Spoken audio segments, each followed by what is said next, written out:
What happened to Amelia Earhart? In 1937, during her flight around the world, Amelia Earhart mysteriously went missing around Howland Island in the central Pacific Ocean.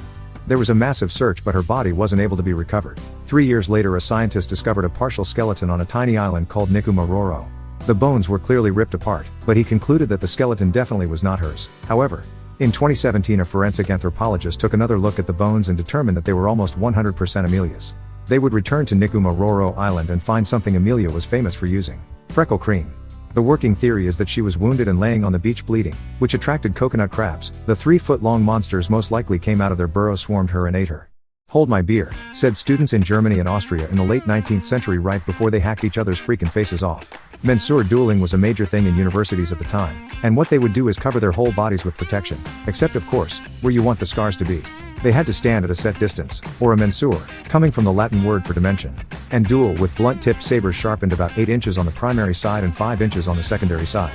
First to leave a scar wins, and the loser has to drink a pint of beer as they ripped the wound open and packed a horsehair in there so the scar would grow deeper. They wore these becoming a man's scars proudly. Some who wanted to fit in but didn't want the danger associated would see doctors and pay them to scar up their face. Crazy, right? This persisted in Germany, resulting in lots of scary Nazi officers. People often misconceive that it was a Nazi practice, but in truth, officers were most commonly made from educated gentlemen of higher prestige, for instance who went to school. Hitler himself actually banned the tradition, only to be reinstated after his death in 1945. Oh wow, that's gonna be a great scar. When the Aztecs discovered the avocado in 500 BC, they named it Avacado, which translates to testicle.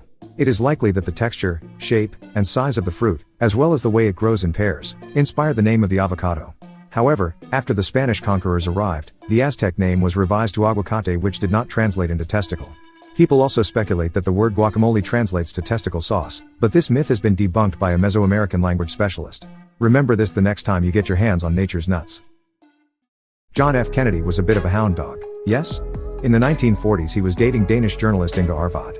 They were apparently very enamored with each other, and on one particular occasion in which they were staying at Sumter House in Charleston, the FBI had bugged their room, suspecting Inga of being a Nazi spy, because Inga had been Adolf Hitler's escort to the 1936 Summer Olympics in Berlin.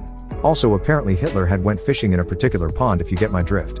Anyway, as the FBI were listening in, instead of crucial Nazi-related intel, all they heard in the hotel room was the two of them rehearsing the horizontal tango. These recordings are still in the Library of Congress if you want to hear them for yourself, but I have a serious question. Does that mean JFK and Hitler were Eskimo brothers? In 1862, during the American Civil War, Confederate soldiers in New Mexico were planning to attack a Union fort at Valverde. The soldiers at the small Union outpost were concerned that being far away from their headquarters in Santa Fe, they might need to do something drastic. Union Captain James Grayton had a conversation with his men. That conversation went a little something like this. "Get your asses over here." Okay, now what? Wow, those really are some nice asses. Weird, but okay.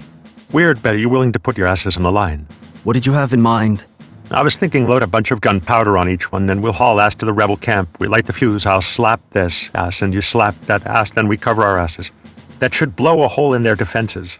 Do you think that will work? Bet your sweet ass.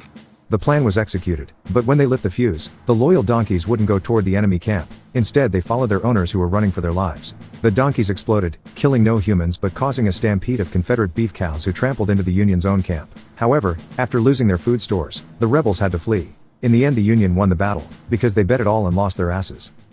If this is of interest to you, might I suggest this video next?